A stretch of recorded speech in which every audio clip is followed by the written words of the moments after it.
말씀을 근거로 믿음의 세 가지 유형에 대해서 우리가 은혜를 나누기를 원합니다. 믿음의 모습은 세 가지 모습이 있다는 거예요.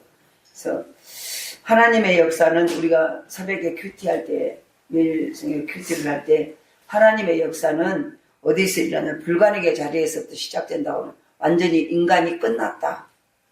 아, 이제 나 끝났다. 나 죽겠다. 이제 우리 집 마지막이다. 이럴 때 하나님의 일이 시작된다는 거예요.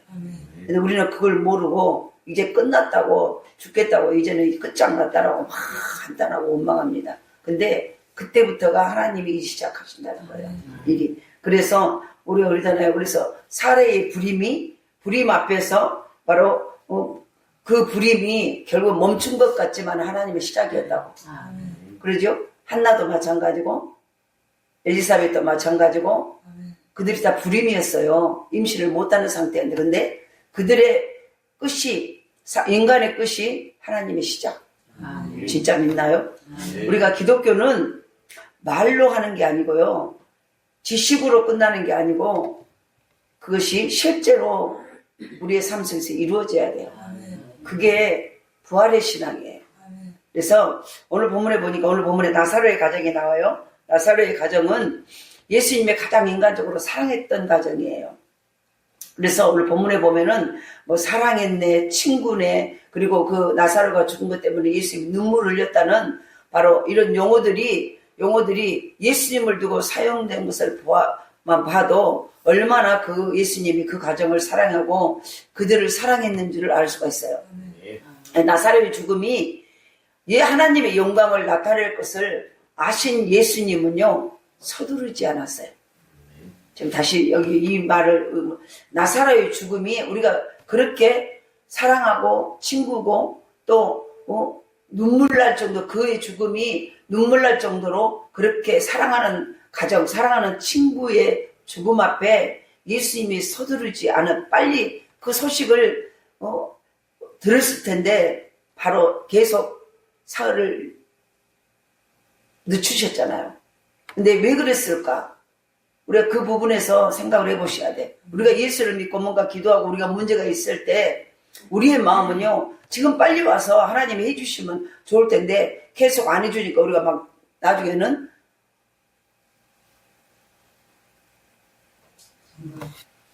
실망이 되고 좌절이 되고, 그래서 나중에 원망하잖아요.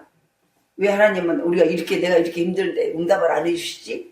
그런데 너무 중요한 것은 하나님이, 예수님이 이 나사로의 죽음이 하나님의 영광을 나타낼 것을 아셨다는 거예요. 아시니까 예수님이 서두를 이유가 없었다는 거예요. 그렇다면 그걸 우리에게 가지고 적용하셔야 돼요. 왜 우리 집은 응답을 안 해주시? 왜 이렇게 빨리빨리 안 해주실까? 이렇게 해서 마음이 불편하고 좌절되고 뭔가 낙심이 되고 내 기도를 응답 안 해주고 그러면서 괜히 신앙생활에 회의가 들고 이렇게 하는 게 아니라는 얘기예요. 지금 그 모습은 마르다와 같은 모습이에요. 예수님이 빨리 오셨으면은, 그때 우리 오빠가 안 죽었을 때 오셨으면은 살아났을 거 아닙니까? 안 죽었을 거 아닙니까? 이 말이에요. 우리가 꼭 그런 식이에요. 모든 것은. 나의 모든 형편과 처지 앞에 하나님이 빨리 응답해 줬으면 이렇게 안 될 건데, 하나님이 응답을 안 해주셨기 때문에 지금 내가 이렇게 고생을 한다라고 말을 하고 있다는 거예요. 그래서 지금 예수님은 하나님이 그 나사로의 죽음을 통해서 하나님이 하실 일이 있다는 것을 알았다는 거예요. 알았다. 지금 우리에게 이 말을 제가 지금 한 이유는 우리에게도 이 믿음이 필요하다는 얘기예요. 내가 원하는 시간에 하나님이 하신 게 아니라 하나님의 영광을 나타낼 시간이 있다는 거예요. 그러면 그때까지 뭐 해야 돼, 우리는? 기도하며 기다리는 거예요. 그냥 막연히 넉넉고 에라 모르겠다고 두 손 두 발 다 놔버리고 그냥 자포자기로 그거를 기다린 게 아니에요. 기다림이라는 것은 사모하고 갈급하고 바라보고 온 마음을 다해서 그 빨리 올 것을 그 약속을 믿고 기다리는 게 기다림이에요. 우리가 기다리는 것과 지금 예수님이 기다림은 믿음의 기다림은 다른 거예요. 내가 우리의 응답이 안 될 때 내가 이런 마음으로 기다림을 가지고 있냐는 거예요. 사모하고 약속을 믿고 반드시 오리라는 기대를 가지고 소망을 가지고, 그러니까 기대와 소망을 가지고 약속이 이룰 걸 믿고 기다리니까 좌절하고 낙심하고 원망하고 불평이 나올까 안 나올까? 나올 이유가 없어요. 매너리즘에 빠지고 막 에라 모르고 자포자기에 빠질 이유가 없어요. 오히려 무엇을 가지고 오실까? 어떻게 오실까? 어떤 모습으로 오실까? 오셔서 어떻게 하실까? 이게 기대와 소망이 넘치니까 막 기대가 되고 가슴이 부풀고, 공감이 안 되나요? 네. 가슴이 부풀고 지금 누군가 어디를 갔다가 멀리 갔다가 내가 몇 월 며칠에 갈게, 언제쯤 내가 이때쯤 갈게 하고 반드시 오리라는 약속을 하고 갔어요.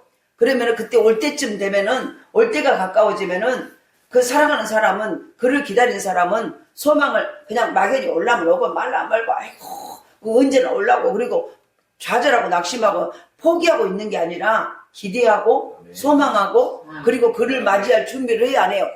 해요. 지금 우리가 예수님을, 하나님이 우리 가정에 기적을 행할 그것을 내가 그렇게 마음으로 준비하고 소망하고 기대하고 그렇게 기다리고 있냐는 얘기예요. 그걸 지금 말하는 거예요.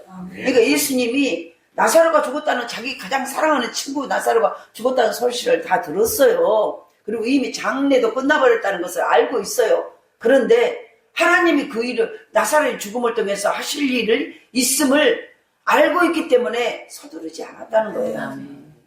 서두르지 아니하고 그것이 완전히 인간의 절망의 바닥에 찰 때, 이제 장례 치르기 전에 혹시 살아날까? 소망이라도 있죠. 근데 이미 이제 무덤에 묻어버렸어요. 그러죠? 그러면 소망이 끊어졌다는 얘기예요. 모든 기대와 소망이 끝났다는 얘기예요. 근데 그때까지 예수님이 기다리신 거예요. 아까 제가 소대리 얘기했죠. 우리가 큐티 했잖아요. 창세기 11장에 거기에서 보면서 어제 했죠. 어제 새벽에. 모든 이 살아의 불임이 하나님의 멈춤의 시간이 아니고 하나님의 시작의 시간이다. 그래서 바로 인간의 가능성이 닫히는 순간 하나님의 가능성이 열린다는 거예요. 우리가 이것을 지식으로만 알고 있는 것은 신앙이 아니에요. 이것이 나의 삶으로, 나의 모든 현상과 나의 모든 환경에 적용이 돼야 돼요. 그게 믿음이에요. 그것이 적용이 되고, 그래? 나 인간의 끝이 하나님의 따돌한 시작이라면은, 이 기대와 소망이 믿어진다면은, 그래서 부활의 신앙이 바로 그거인 거예요.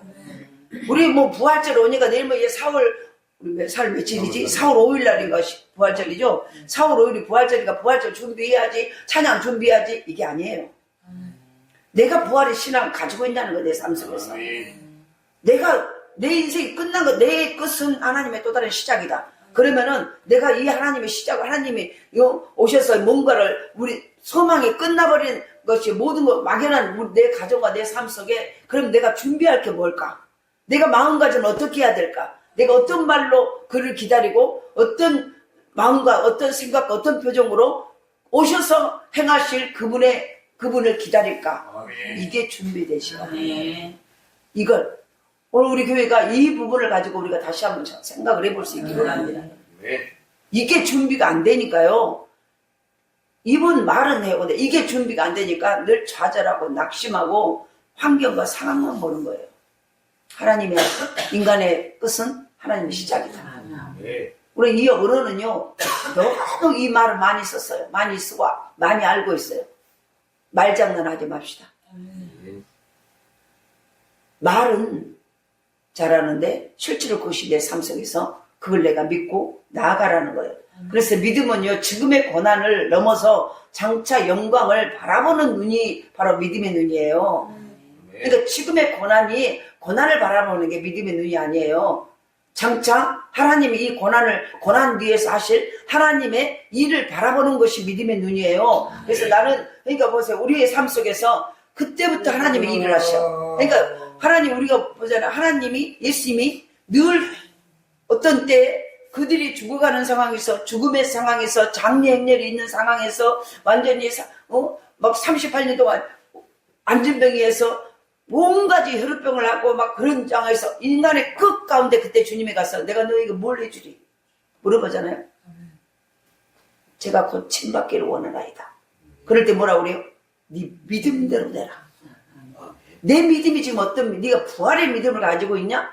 네 끝이 하나님의 시작이면 진짜 믿냐? 이걸 지금 점검을 하는 거예요. 오늘도 지금 그 말씀이에요. 그래서 지금 나사로의 죽음이 하나님의 영광을 나타낼 것을 아신 예수님은요 서두르지 않았어요.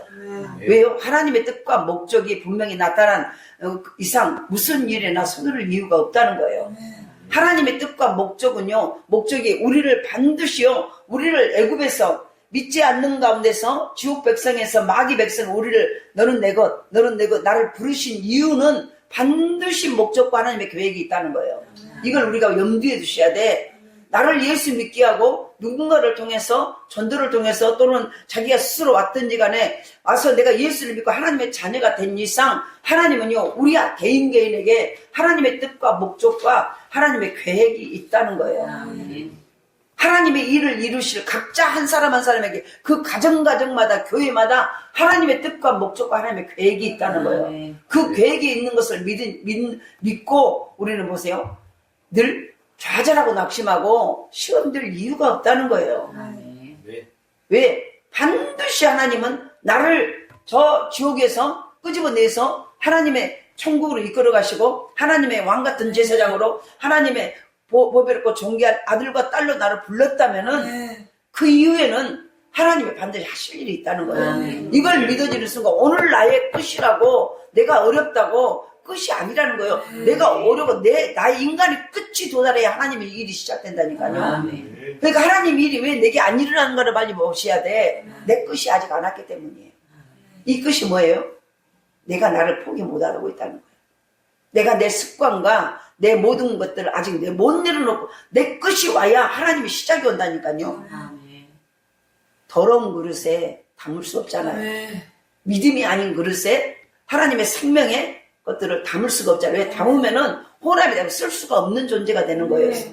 그러니까 나의 끝이 와야 돼. 내 힘으로 도저히 할 수 없다. 포기하는 게 아니라 나를 말씀 앞에 나를 줘서 복종시키는 그 끝이 와야 하나님이 시작이 된다니까요. 그러니까 이걸 하기 위해 그러니까 왜 그럼 나는 예수 믿는지 왜 내가 권사되고 목사인데 아무 일도 안 일어나요? 맨날 어려워요? 이거는 뭐냐면 내 끝이 안 왔기 때문이야. 우리 편에서는 나의 끝을 빨리 하셔야 돼요. 우리가 보는 시선도 믿음으로 보셔야 돼요. 생각도 믿음으로 하셔야 돼요. 말도 믿음의 언어를 하셔야 돼요. 계속 여러분들이 이 교회를 나오는 그때부터 제가 입으로 해까지 했던 말이 있어요. 무슨 말이에요? 믿음으로 보자, 믿음으로 듣자, 믿음으로 말하자, 믿음으로 생각하자, 믿음 계속. 왜냐 그것이 와야 하나님 일이 시작돼요. 그것이 안 되면 여기서 100년을 다녀도요 안 돼요. 왜냐하면 하나님의 모든 일은 믿음을 근거를 보고 내 믿음이 어떤 믿음의 상태를 보고 주신다니까요. 그때부터 일이 시작돼요. 오늘 그 말씀이 오늘 본문의 내용이에요. 그래서 바로 이 하나님의 뜻과 목적이 분명히 나타난 이상 무슨 일이나 예수님은 서두를 이유가 없었다는 거예요. 예수님이 마르다를 만나서 주고받은 대화에서 우리는요 우리의 믿음의 세 가지 유형을 찾아볼 수 있어요. 마르다와 예수님이 만났어요. 만나서 지금 한 얘기를 보고 우리가 세 가지 믿음의 모습을 볼 수 있어요. 이것은 신앙의 성장 과정에서 한 개인이 경험하는 세 가지 단계라고 또 볼 수 있어요. 내가 지금 어느 단계에 있는가를 보셔야 돼요. 첫 번째는 조건적인 믿음이에요. 마르다가 예수님을 만나자마자 오늘 본문에 요한복음 11장 17절부터 보니까 예수님을 보다마자 21절에 보니까 뭐라고 말합니까? 마르다가 예수께 여짜오되 주께서 여기 계셨더라면 내 오라비가 죽지 아니하였겠나이다. 이렇게 말해요. 주님이 빨리 응답했으면 내가 지금 이런 고생을 안 하고 이런 어려움을 당하지 않겠나이다 라고 말을 하고 있다는 조건적인 믿음이에요. 지금 잘 들어보세요. 마르다가 예수님을 만나자마자 이렇게 주께서 여기 계시다면 내 오라비가 죽지 아니하였겠나이다. 마르다는 예수님이 능력 있는 하나님의 아들인 것은 추호도 의심하지 않았어요. 저를 보세요. 마르다는 이걸 아시죠? 마르다는 예수님이 하나님의 아들인 걸 못 믿은 게 아니에요. 예수님이 하나님의 하나밖에 없는 아들이라는 것을 추호도 의심하지 않았어요. 않았다고. 안 왔어요. 그리고 그러나 그는 자기가 설정해둔 조건에 매달렸어요. 자기 조건, 자기 환경, 자기 여건, 자기 상태, 이 조건에 지금 모든 걸 매달리고 있다. 잘 들어보세요. 매달리고 있어요. 여기 계셨더라면 그것이 그의 조건이에요. 지금 무슨 말인지 모르세요? 다시 말합니다. 마르다는 예수님의 능력 있는 하나님의 아들인 것을 추워도 의심하지 않았어요. 요만큼도 의심하지 않고 아들인 걸 100% 믿었다는 거예요. 그러나 그는 자기가 설정한 조건에 매달렸어요. 그 예수님이 자기 환경과 여건을 초월해서 역사하시는 하나님을 믿는 게 아니라 그 예수님이 아니라 어떤 조건에 의해서, 이게 바로 조건적인 믿음이에요. 여기 계셨더라면, 예수님이 우리 오빠가 죽기 전에 빨리 왔더라면 우리 오빠가 안 죽었을 텐데요. 우리 가정이 망하기 전에 주님이 빨리 역사해 줬다면 안 망했을 텐데요. 지금 이 조건을 말하고 있다는 거예요. 지금 여기 우리 많이 걸려 있어요. 여기 많이. 그래서 그 조건이 무너지자 나사로에 대한 바로 자기 믿음 역시 무너지고 말았다는 거예요. 그러니까 자기가 원하는, 그러니까 마르다는 예수님이 하나님의 아들이라는 것을 추워도 의심하지 않았는데, 그의 믿음은 뭐냐면은 조건적인 믿음이야. 예수님 우리가 아플 때 예수님이 와서 빨리 고쳐줘야 되고, 이제 그때 안 왔기 때문에 우리 오빠가 죽어서 이제 우리는 끝났다는 얘기예요. 이건 믿음이 아니에요. 근데 우리는 어쩌면은 엄밀히 보면 이 믿음을 가지고 있어. 지금 빨리 해주시지 않냐면은 우리는 망하고 죽었다는 거죠. 그래서 그 조건이 무너지자 나사로에 대한 자기 믿음 역시 무너지고 만 거예요. 이제 우리 오빠는 끝났다는 거예요. 살았을 때 왔으면은 고쳐져 안 죽었을 건데, 이제 죽고 장사를 지냈는지 나흘이 돼가지고 썩은 냄새가 난데 와봤자 뭔 필요가 있냐는 거예요. 그러니까 나사로는 끝났다는 그 믿음까지 무너져 버린 거예요. 지금 그의 눈앞에 서 계시는 예수님이 상황을 바꿔놓을 수 있다고 보지 못했어요. 우리는, 제가 이 말씀을 하면서 어제 거의 2시간만 잤어요. 그런데 이걸 하면서 계속 묵상을 하면서, 그래, 하나님은 죽어도 살겠고 모든 것을 없는 것도 있게 하신 하나님이라고 입으로 선포하고 구호처럼 외치지만, 실제로 내가 이 상황에 있다면은 모든 것이 끝났다라고 다 다리 뻗고 이제는 뭐예요? 이게 우리의 모습이구나. 어쩌면 우리가 이 모든 믿음의 3단계에서 한 개인에게 일어나는 믿음의 3단계의 모습에서 여기에서 걸려있는 것들이 많이 있구나. 이걸 깨달은 거예요. 조건적인 믿음. 지금 안 하면 우리 큰일 나요. 지금 이거 안 해주면 이제 끝났어요. 이런 것들. 그래서 끝났다고 생각하니까 좌절하고 낙심해버려. 조건적인 믿음은 그 근거를 자기 판단에 둬요. 자기 판단. 지금 안 고쳐주면 안 되고요. 지금 안 해주면 안 되고요. 지금 안 고쳐주면 안 되고, 지금 해결하지 않으면 끝나버려요. 다 끝장나요. 어떠십니까? 자기 보기에 불가능하면 믿지 않아요. 이런 믿음은 하나님의 능력을 제한시켜요. 하나님의 능력이 우리 가정에 와서 힘을 쓸 수 없어요. 이런 자기 조건에 의해서 하는 모든 것들은요, 하나님은 일하시는데 모든 것은 아무 상관이 없어요. 어떤 것도 하나님의 일하심 앞에 방해할 수 없는 조건들이. 그런데 보세요. 이것은 이 자기 바로 조건적인 이것은요, 하나님의 일을 제한시켜요. 그러니까 우리 가정의 일들이 일어날 것 같은데 안 일어나 버려. 일어날 듯 하다가 말아버리는 거예요. 이런 의미에서 그는 반쪽 신앙이지 온전한 신앙이 되지 못한다는 거예요. 조건적인 믿음의 허점이 뭐냐? 신앙의 근거를 예수 그리스도 자신에게 두지 않아요. 그러니까 예수님께 두지 않냐고 늘 자기 조건에 둬요. 내가 지금 어려우니까 그러고, 내가 힘드니까 이러고, 내가 지금 어쩌니까 자꾸 자기 조건에 모든 신앙의 모든 것들을 둬요. 그것이 조건적인 믿음이에요. 예수님이 여기 계셨더라면, 우리 오빠가 아파서 죽어갈 때 여기 계셨더라면, 그런데 이제요, 예수님이 안 계셨기 때문에 이제 다 끝났어요. 이거라는 거예요. 이게 조건적인 믿음이에요. 신학의 첫 번째 단계예요. 가장 어린 단계예요. 이 단계를 벗어나지 못하면 우리에게는 하나님의 일들이, 하나님이 기적이 우리 가운데 일어날 수 없어요. 그러니까 우리 스스로에게 잘 점검해 보셔야 돼요. 근데 여기에 제가 보니까 여기에 거의 다 발들이 반씩 다 걸려 있어요. 그러면 안 돼요. 말씀만 하시옵소서. 우리가 백부장이 믿음이 있잖아요. 백부장이 자기 하인이 죽어갔어. 죽어가고 있을 때 그 하인을 놓고 예수님에게 말하면 제가 데리고 있는 하인이 죽어갑니다. 예수님 좀 고쳐주십시오. 그러니까 예수님이 그래 어디냐 그러니까 아니 우리 집까지 오실 필요 없이 그냥 여기서 말씀만 하시면 저 백리 밖에 있는데 하인은 나을 줄 믿습니다. 이게요 조건이 아닌 믿음이에요. 이게 그러니까 그는 자기 판단을 떠나서 오직 예수님은 전능하신 하나님이라는 걸 믿은 거예요. 내 상황에 내가 보기에 이렇게 하면 큰일 날 것 같고 죽을 것 같은데 그건 조건적인 믿음이에요. 그러니까 일이 안 일어나요. 어떤 조건이든 내가 어떤 상황이든 내가 어떤 상태이든 하나님이 말씀만 하시면 된다. 이 믿음이 내게 있냐는 거예요. 이 믿음이. 이 조건적인 믿음은 바로 이런 점에서 기적이 따르지 않아요. 왜 내가 예수를 믿고 우리는 예수 믿으면 된다면서요. 예수 믿으면 다 된다면서요. 그런데 왜 우리는 다 안 되냐는 거죠. 이거는 조건적인 믿음이 내게 있다는 나의 판단과 나의 조건에 의해서 내가 거기에 늘 그러니까 보세요. 지금 내가 해주지 않냐면 하나님 내는 끝난다는 거예요.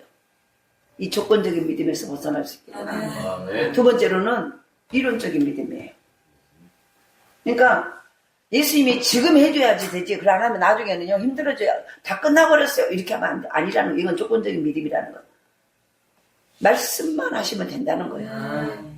그리고 이론적인 믿음은 예수님은 마리다의 믿음이 가진 그러니까 그 믿음이요. 우리 믿음이 공백이 있으면 안 돼요. 비어있는 공간. 믿음이 꽉 알차야 돼요. 예수님은 딱 마르다가 그 말을 하는 거 보고요.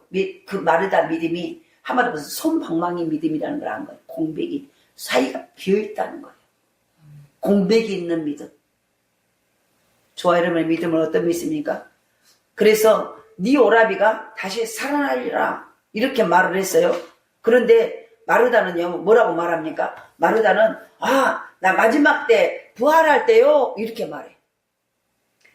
예수님은 지금 네가 믿으면 네가 나를 죽었어도 살리실 모든 것을 어떤 조건과 환경과 상관없이 네가 나를 믿으면은 나를 그 하나님으로 네 조건과 네 형편과 네 처지에 상관없이 하실 하나님으로 믿으면 네 오라비가 살아나리라 라고 말을 하니까 마르다가요 우리 오라비는 이미 죽어서 저 무덤에 있고 지금 썩어갖고 냄새가 나니까 나중에 이제 부활할 때요 이렇게 말을 해.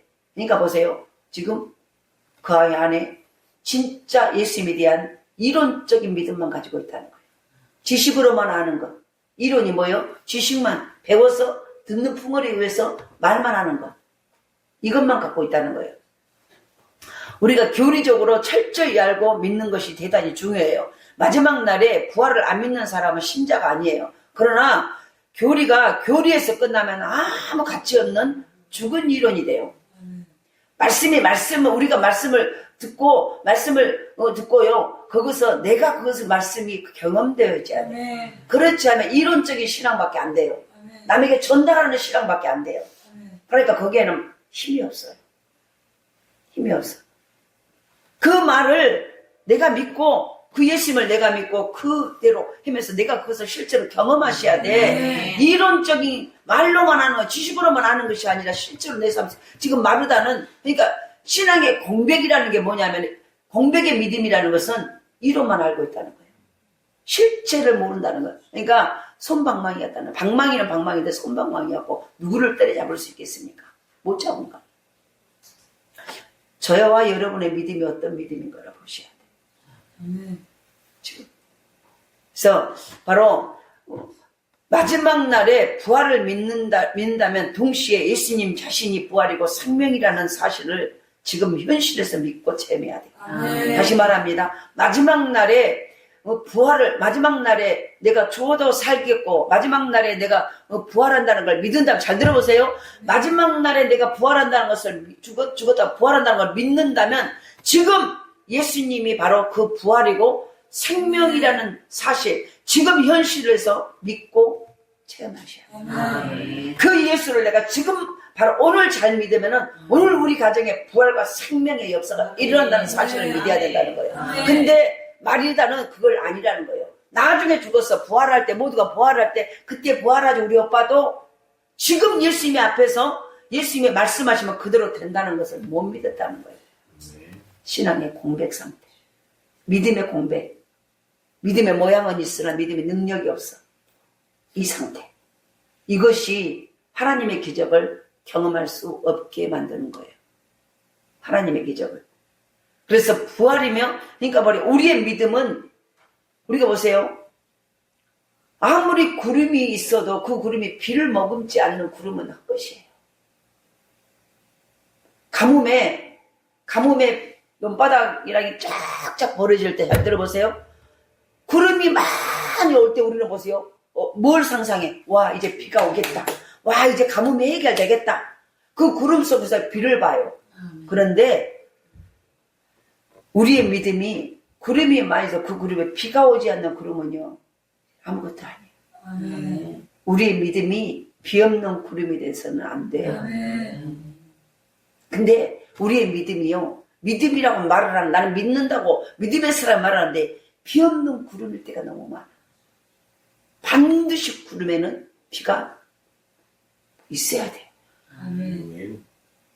근데 심지어는 뭔가 막 비가 올 것 같아. 비가 하나도 안 와. 엄청 믿으면 좋은 것 같은데 내 안에 믿음의 역사는 하나도 나타나지 않아. 문제라는 거야. 이론적인 믿음. 지식으로만 알고 있는 거. 그래서 늘 기도할 때 우리가 그러잖아요. 제가 그러잖아요. 믿음을 말로만 하는 신앙, 이론만, 지식으로만 아는 것, 그래서 남에게 전달만 해주는 것. 이거는, 그러니까 전달도 내가 경험해 본 것을 전달할 때 그가 생명이 나타나요. 근데 경험해 보지 않는 이론적인 것만 전달할 때요, 전달로 그냥 끝나버리는 거예요. 이게 완전히 달라요. 똑같은 것을 전달하는데 내가 그 말씀이, 내가 전하는 말씀을 내가 경험해서 실제로 하나님의 역사를 경험해보고 전한 말은 생명력이 담겨 있어요. 그래서 그를 받는 자가 생명의 역사가 나타나요. 그들이 주께로 돌아와요. 그런데 내가 그것을 듣고 이론적으로만 알고 전한 것은 지식만 전해주는 거예요. 그것은 사람을 변화시킬 수 없어요. 이론적인 신앙은요, 기적이 안 일어나요. 지금 마르다가 그 모습이라는 거예요. 조건적인 믿음, 자기 형편과 처지만 늘 믿음을 말하면서 전부 자기 형편, 처지, 지금 상황만 말하고 있다는 거예요. 이건 조건적인 믿음이에요. 그리고 이론만 말해. 알아요. 전부 주님이 하시잖아요. 제가 말을 처음에 마르다는 예수님이 하나님의 아들인 것을 추워도 의심하지 않았다고. 그분이 하나님 것을 추워도 0.1%도 의심하지 않고 믿었다는 거예요. 그런데 이론만 알고 있다. 이게, 그러니까 자기가 그 말 앞에 내가 순종해 보면서 나를 지도 복종시켜 그 말을 이루어 보는 삶, 그 말을 체험해 본 것은 없었다는 거예요. 그러니까 예수님이 네 오빠가 지금 살아나리라 말해도 그걸 안 믿어지는 거예요. 현실은 죽어 있잖아. 저 무덤에 갇혀버렸잖아. 그걸 보니까 하고 그래요. 나중에는 부활하겠죠. 이렇게 말하고 있다는 거예요. 그러니까 그 믿음의 공백. 답답한 거죠. 믿음이 우리가 씨앗이 있는데요. 종자라는 봄이 되면은 씨앗을 뿌려요. 그런데 종자가 속에 생명의 씨가 있어야 그게 종자가 되는 거예요. 근데 종자인 줄 알고 심었더니 겉에만 이제 속에 생명이 속에서 싹 점이 파먹어가지고 속은 텅 비어있는 것은 종자가 될 수 없는 거예요. 지금 그 모습이라는 믿음이 있다라고 나 하나님 믿어요, 예수 믿어요 하고 있는데 정작 결정적인 순간은 생명이 없는 거예요. 나중에 보니까 이게 이론적인 거예요. 이것은 절대 비 없는 구름이에요. 우리말에 안고 없는 찐빵이에요. 믿음의 모양은 있으나 믿음의 능력이 나타나지 않아. 우리는 이 단계를 넘으셔야 돼. 조건제, 자꾸 내 조건을, 내 환경을 들이밀는 이거는요, 하나님의 기적을 멀리하는 거예요. 안 돼요. 자꾸 이론만 말하고 그것을 아는데 그것을 행함이 없는 것은 조건 이론적인 믿음이에요. 그러니까 하나님 일할 수가 없는 거예요. 일을 안 하고 싶은 게 아니라 일할 조건이 안 되는 거예요. 마지막 세 번째는 체험적인 믿음이에요. 우리 여기까지 가셔야 돼요. 예수님은 마르다에게 말합니다. 네가 믿으면 하나님의 영광을 보리라. 하나님의 영광, 하나님 나타나심, 하나님의 일하심, 하나님의 기적은요, 내가 믿을 때 나타나는 거예요. 믿는다는 것은 말로만 하는 게 아니라 삶으로 행하는 거예요. 이 말씀을 내가 삶으로 살아낼 때 그 믿음의 역사예요. 그때 하나님의 역사가 나타나요. 그때 기적이 일어나요. 여기서 중요한 것은 믿으면 본다는 거예요. 믿음은요, 보는 거예요. 믿음은 보여주는 거예요. 이해되시죠? 믿음은 말하는 게 아니고요. 믿음은 내가 직접 그 말씀이 이루어진 것을 내가 보고 내가 그 말씀을 경험한 것을 다른 사람에게 보여주는 거예요. 이게 믿음이에요. 이게 믿음. 믿음은 보는 것이라는 거예요. 이와 같이 신앙과 실제가 신앙과 내 모든 삶의 실제가 일치하는 것을 두고 체험적이라고 말하는 거예요.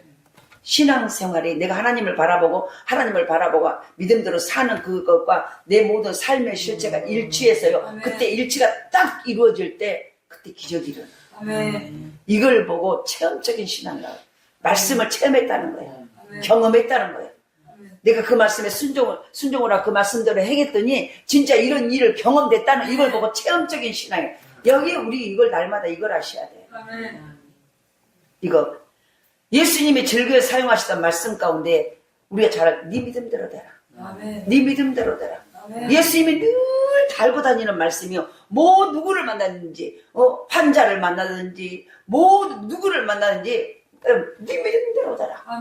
네 믿음대로 되라. 계속. 그러니까 보세요. 내가 믿음이 조건적인 믿음인가? 공간이 늘 공백이 솜방망이 같이 스펀지 같이 모양은 뭔가 사각형 모양인데 자세히 가서 보니까 구멍이 뻥뻥뻥뻥 뚫려 있어. 이런 것인가? 내 몸 항상 조건적인 믿음인가? 주님이 지금 이번에 안 해주셨기 때문에 제가 이래요. 이런 믿음인가? 아니라는 거예요. 그것은 어떤 역사도 일어나지 않아요. 체험적인 믿음으로 가셔야 돼요. 체험적인 믿음은 체험이 뭐예요? 우리가 체험학습 이러잖아요. 체험학습이라는 것은 이론적으로 책에서만 농사는 상추는 어떻게 나고 어떻게 나고 하는 것을 직접 밭에 가서 씨앗을 심어보는 것을 체험이라고 말해요. 심어서 물도 주고 잘 가꿔서 나중에 싹이 딱 올라오는 것을 경험하는 이걸 보고 체험이라고 말하는 거예요. 체험적인 신앙은 행동이 따르는 거예요. 여기까지 가셔야 돼. 그래야 믿음은 보여주는 거예요. 보는 거예요. 그러니까 바로 나는 지금 어떤 모습인가를 보셔야 돼요. 그래서 예수님은 늘 네 믿음대로 되라. 믿음과 되는 것은요. 하나로 보는 것을 체험적인 신앙이라고 합니다. 다시 말해 믿음과 보는 것을 하나로 믿음과 보는 것을 하나로 보는 것이 체험적인 신앙이에요. 오늘 가뭄이 심해서 교회가 여기 이런 얘기 많이 들어요. 가뭄이 너무 심해가지고 교회가 특별 기도를 했어요. 그래서 특별 기도를 하고 근데 이제 목사님이 강단에서 올라간 목사님이 교인들을 유심히 살펴봤어요. 이렇게. 그래서 비가 오기 위해서 특별 기도를 합시다. 유심히 살펴봤어.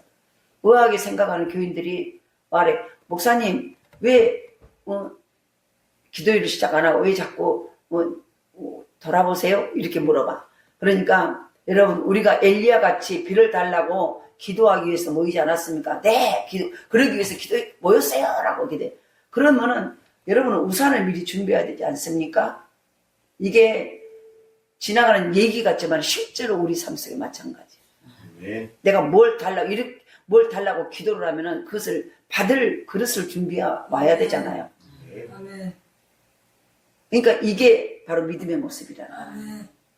그러니까 비가 안 오니까, 전국에 비가 안 오니까 그 교회에서 이제 우리가 이 나라에 비가 가뭄이 해가지고 비를 달라고 기도합시다. 기도하는 것은 뭐예요? 믿고 기도하는 거잖아요. 아멘. 근데 믿고 기도하면 받은 줄로 믿으라. 근데 믿었다면은 우리가 기도하면 반드시 비가 올 걸 믿었다면 우산을 준비해야 맞다는 거예요. 아멘. 그러잖아요. 당연히. 아멘. 이 말 한마디에 제가 여러 말 안 해도 우리의 모습은 어떤 모습이냐는 거예요. 우리가 하나님 앞에 내가 기도하면, 내가 예배하면, 내가 하나님 앞에 충성하고 헌신하면 아멘. 어떤 일이 일어날 것을 믿는다면 내가 그렇게 하겠는가? 믿는다면 내가 그렇게 하겠는가? 오늘 체험적인 신앙. 그래서 바로 이것이 바로 성경이 말하는 신앙이에요. 아멘. 나의 지금 신앙은 어디 와 있습니까?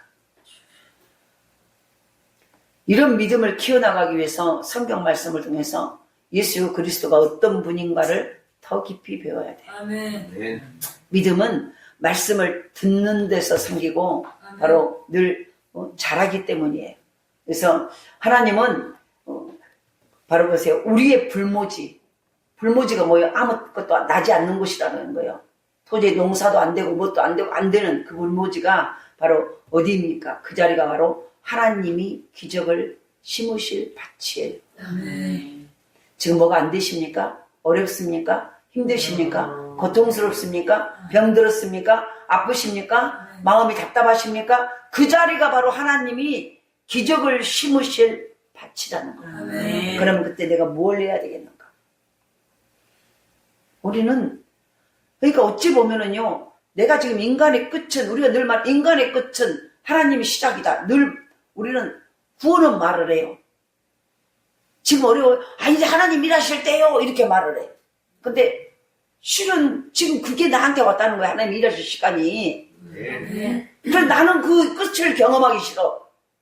하나님 일하실 시간은 내가 끝났을 내 인간의 끝이 되어야 그때부터 하나님이 일하실 밭이 시작된다는 거예요. 아멘. 그러면은 와 이제 하나님 일하실 시간이다 하고 기뻐하고 감사하고 믿음으로 기도하고 네. 찬송하고 감사해야 되겠어요? 안 해야 되겠어요? 해야 돼요. 근데 우리는 그 상황이 올 때 뭐예요? 낙심하고 좌절하고 어쩔까 힘들어서 난리요. 그러면 하나님 보실 때 어떻게, 내가 지금 이제는 네가 지금까지 네 힘으로 살았지만 이제는 네 힘을 끝내고 내가 거기 밭에 그 불모지, 너의 인생의 불모지 밭에 아무것도 나리가 되지 않는 그 밭에 내가 이제 기적을 심으려고 그래. 네. 시작을 하려는데 이제 끝났다고 막 난리야 막 이제 힘들어지고 어려워졌다고. 답답한 일이죠. 그러니까 보세요. 체험적인 신앙을 경험하지 못해. 그 불모지 끝에서 내가 해야 될 것은 오직 하나님을 바라보고 감사하고 기도하는 거예요. 하나님을, 예수님을 하나님답게 대접하고. 아멘. 조건적인 믿음, 이론적인 믿음은요, 하나님의 일을 방해해요. 아멘. 그래서 어쩌면 지금 우리가 예수를 믿고 기도하고 뭔가를 한다면서도요, 이 두 가지, 이 믿음을 가지고 있기 때문에 우리의 일들이 하나님의 기적을 행할 수 없는 밭이 되는 거예요. 아멘. 늘 조건을 제시하고, 늘 형편을 말하고, 늘 상황을 말하고, 그리고 늘 이루는 거, 안달이 막상 알아요. 저 신식적으로 알아. 그런데 행동이 없어. 그러니까 벌써 하나님이 일할 수 있는, 기적을 행할 수 있는 조건이 안 되는 거예요. 체험적인 신앙은, 나는 이제 안 되구나. 오직 하나님 앞에. 하나님이 하실 걸 믿고 찾으라고 나시고, 에라 모르겠다고 한 게 아니라요. 더 사모하고, 더 갈급하고, 더 기막히고 감사하고, 기대하고 소명을 가지고 그분이 이제 나는 이렇게 내가 모자라서 내가 부족해서 이랬는데, 그래, 이제는 나는 하나님의 자녀지. 하나님이 하실 이 제2의 인생. 새로 시작된 너는, 우리는 이미 새롭게 태어난 인물들이에요. 아멘. 그런 이제 내 제2의 인생은 하나님 어떻게 하실까? 기대와 소망을 가지고 기쁨과 감격함으로 나라를 살아가는 거예요. 그것 왜 이미 이제는 하나님의 일이 시작됐으니까. 근데 그 일 하나님의 일이 시작될까 봐서 우리는 아쉬워. 안타까워. 이거 이렇게 하면 안 되는데 이거 없어져보면 안 되는데 그러면서 왜 우리는 안 되보잖아요. 그건 답답한 거죠. 하나님은. 하나님의 일을 시작하려고 그걸 지금 끝장내고 있는데 막 그것을 붙잡고 이거 없으면 죽을 것 같아서 막 발발을 떨고 있다는 거예요. 나 혼자만 흥분하나? 흥분이 하나도 안 돼요, 여러분 보니까. 그러니까 보세요. 그러니까 하나님이 답답한 거죠. 얼마나 마음이 안타까워. 지금 당신이 내 인생을 끌고 가서 이제는 이제 거기서 네가 불평하고 좌절하고 낙심하고 두 다리 뻗고 그냥 애랑 자포자기 하지 말고 빨리 일어나서 네. 더 기대하고 소망하고 네. 내가 어떻게 할 것인가 하나님이 어떻게 하려니까 기대하고 소망하고 감사하고 네. 바라봐 하고 있는데요. 막 이제 그거 없어졌다고 난리요. 그것이 막 조건이 막 뭔가 힘들었다고 난리요. 그러면 안 된다는 거예요. 아멘. 그러니까 하나님이 일할 수 없어요. 아멘. 말씀했습니다. 이제 우리가 지금 종료주일, 이 사순절 기간이에요. 부활절 그 이전 40일 동안을 이 부활의 주님을 기대하면서 이 절기예요. 이 절기를 지나면서 저와 여러분이 다시 한번 믿음을 점검할 수 있기를 원합니다. 아멘. 나의 믿음이 지금 어떤 믿음? 이 한 주간요, 이것 한번 묵상해 보죠. 이 말씀. 나의 이것 여기에서 이 두 가지 조건 늘 조건만 제시하고 내 형편이 이래요, 내 형편이 이래요. 이거 빨리 끝내야 돼. 아멘. 그걸 통과하지 않으면 절대 하나님의 기적이 일어나지 않아요. 아멘. 일어날 수 없어요. 그리고 이론적인 거, 체험적인 신앙을 하셔야 돼. 아멘. 늘 이론만 말하고 아는 것만 말하고 하지 아니라 체험, 내가 그 삶을 쉽게 살아내는 네. 거예요. 그래야 하나님의 기적이 일어나는 네. 조건이 갖춰지는 거예요. 아멘. 오늘도 그런 이 한 주간도 이 말씀을 묵상하면서 저와 여러분의 삶 속에서 신앙의 세계를 유혹하는데 체험적인 신앙으로 갈 수 있기를 원합니다. 아멘. 날마다 그래서 하루라도 이 말씀을 살았더니 이런 역사가 일어나고 이 말씀을 네. 이렇게 내가 살고 그렇게 하려고 묵상했다 내 안에 하나님 이 안에 이런 기쁨이 있어요. 우리가 나누자는 얘기가 바로 그 얘기하자는 거예요. 네.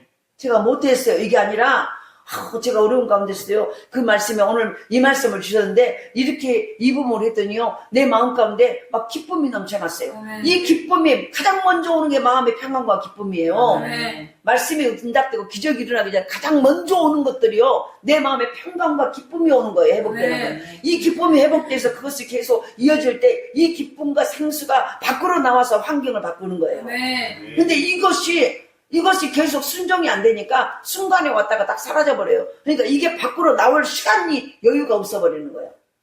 여기 있는 생명이 밖으로 흘러나와서 네. 죽은 것을 살려야 돼요. 환경을 네. 살리고 상황을 살리고 네. 그래서 이것을 계속 유지시켜야 돼. 네. 그러려면 날마다 계속된 순종으로 날마다 네. 말씀 앞에 하나님을 기도와 소망으로 나아갈 때 그 네. 기쁨과 생명은 계속돼서 흘러넘쳐서 가정으로 사업장으로 직장으로 네. 가문으로 네. 몸으로 모든 질병으로 가요. 그래서 그게 네. 고쳐지고 그러면서 보세요. 내 안에 그런 것들을 지금 간증하자는 얘기예요. 네. 그런 것들을 고백하자는 얘기예요. 할렐루야. 네. 이 한 주간도 우리 그 모습으로 설 수 있기를 원합니다. 네. 그럴 때 우리의 삶 속에 네가 믿으면 영광을 보리라. 아멘. 이 역사가 나타나게 될 줄 믿습니다. 네. 기도합니다.